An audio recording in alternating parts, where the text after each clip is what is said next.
الله أكبر.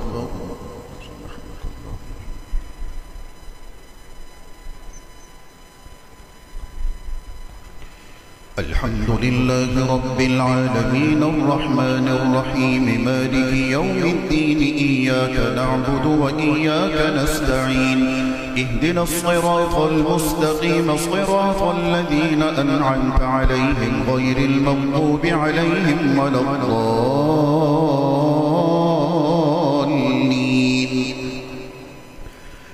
وما أرسلنا من رسول إلا ليطاع بإذن الله ولو أنهم إذ ظلموا أنفسهم جاءوك فاستغفروا الله واستغفر لهم الرسول لوجدوا الله توابا رحيما.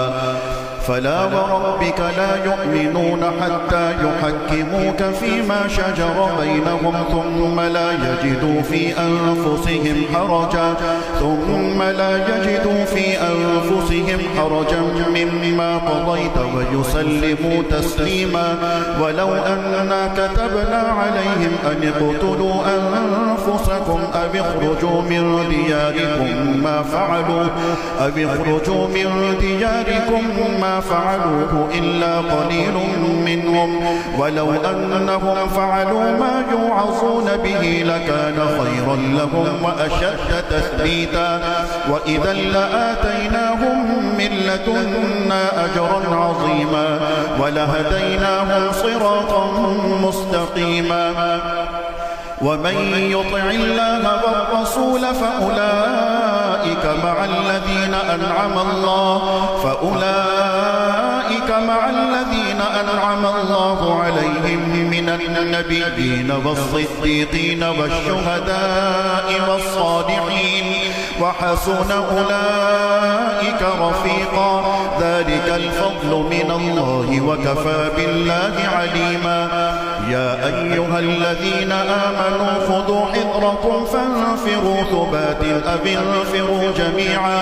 وإن منكم لمن ليبطئن فإن أصابتكم مصيبة قال قد أنعم الله علي إذ لم أكن معهم شهيدا. ولئن أصابكم فضل من الله ليقولن كأن لم تكن بينكم وبينه مودة يا ليتني كنت معهم فأفوز فوزا عظيما.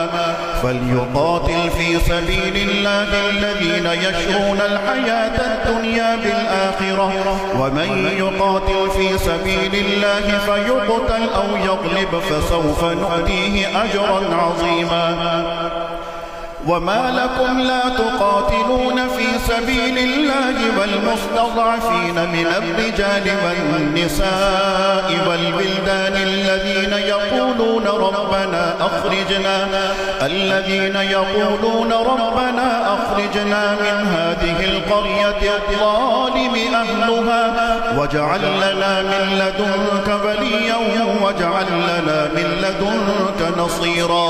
الذين آمنوا يقاتلون في سبيل الله والذين كفروا يقاتلون في سبيل الطاغوت فقاتلوا أولياء الشيطان إن كيد الشيطان كان ضعيفا.